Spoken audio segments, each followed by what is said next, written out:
Coach, thanks so much for joining us on the call today. If you would take a minute to tie up the win against BYU, please, and then maybe your plans for the open week as you get ready to get back in action against Houston on the 4th. Yes, it's a great win for the Pirates and Pirate Nation, and our players just did a wonderful job. Players just played outstanding together. First real team victory that we've had all around, where special teams, defense, and offense played well together. I thought we had some major contributions.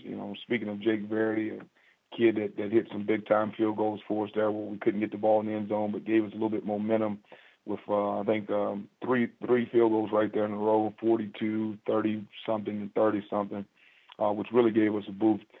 Defensively, I thought we did a really good job in the second half. We didn't give up any points in the second half whatsoever all the way until about 3 minutes to go in the fourth quarter. So we're really, really excited about playing well in the second half defensively. Offensively, we got major contributions once again from Davon Grayson. Just been an outstanding player for us, and Thomas and Gardner played well in this game, and they gave us a chance to go out and be successful. But all around, big-time team victory. As far as the open date is concerned, we practiced hard last night, and then we'll give them a day where we run and lift and do a lot of in-the-building stuff today. Then we'll come back and get a hard Tuesday and Wednesday and Thursday. We'll have more of our lifting and running once again. So we're looking forward to the open date. We got some guys that's going to get back, and we'll be ready to play when November 4th rolls around. We'll take questions for Coach Montgomery. Please star 1 on your telephone keypad. We'll put you in the queue. Then the operator will introduce you. And we'll now take our first question from Dan Tortora with WakeUpCallDT.com. Good morning, Coach. How are you? Doing well. To look at this game, and I know you've gone back and forth with Gardner Minshew and Thomas Sirk, and Gardner came in and was able to do some things in the second half. Just what you can say you've taken away from both of these quarterbacks at this point, and the dynamic of, sometimes having one out there, and then in situations like this, having one in the first half and then sending Gardner out in the second half. Well, I think that we know a lot about both of them. I think that we've grown the offense enough to where we can use both of them to be successful, whereas in the beginning with just working with Gardner, I didn't think we had grew the offense enough around Thomas.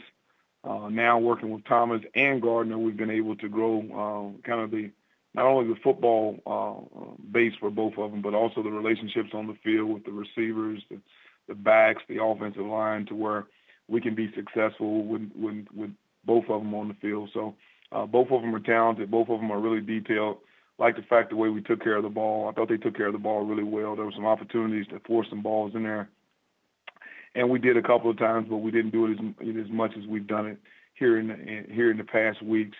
And and then I thought both of them found the matchups that I talked about earlier. I thought there was a couple of matchups that we liked in the game, and we didn't get to use them all as much as I would have liked to use them. But all in all, they did a good job and worked well together.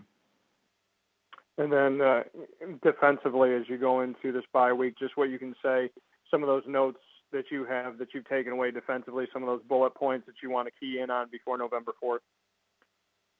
Yeah, we really have got to continue to be ready and aware and available for any little change-ups that come at us. BYU hit us with a few little wrinkles that we hadn't seen, and we adjusted in the second half to some of them. I'd like to adjust a little bit quicker. I think that our guys will be able to do that.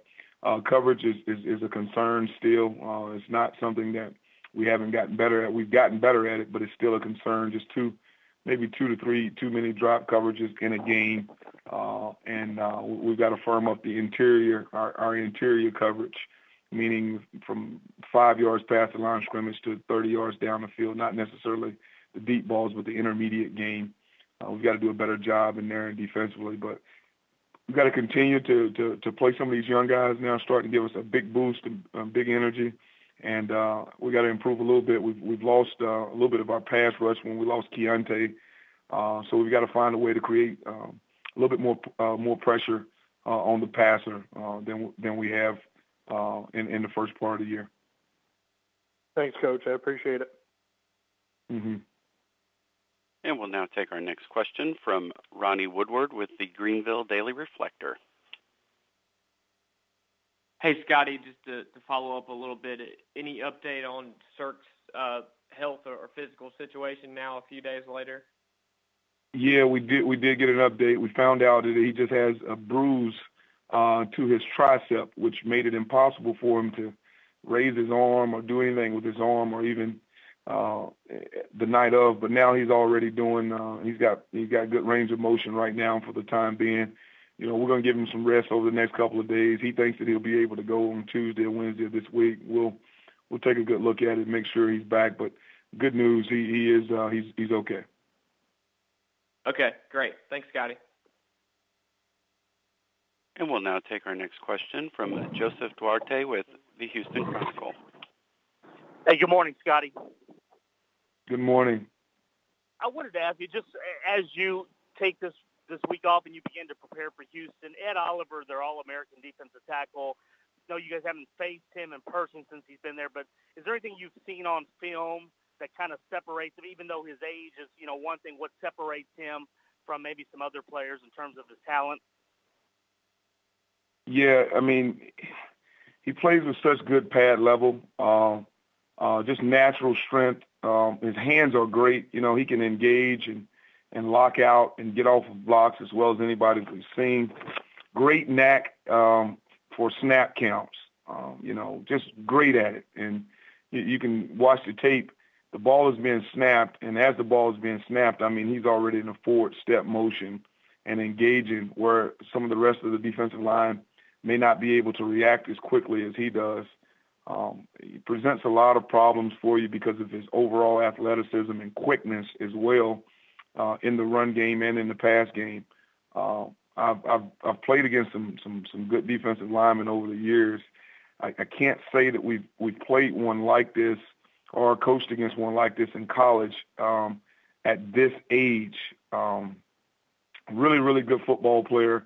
Really, really leveraged. He just does a lot of good things. But I'm most impressed. He's well coached. That's one thing.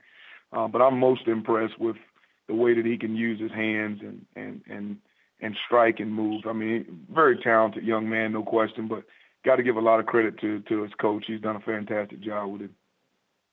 Thank you, Coach. If you have any final questions for Coach Scottie Montgomery, please star 1 on your telephone keypad if so. But Coach, appreciate your time this Monday. Enjoy the bye week, and look forward to hearing from you again next week. Thanks a lot.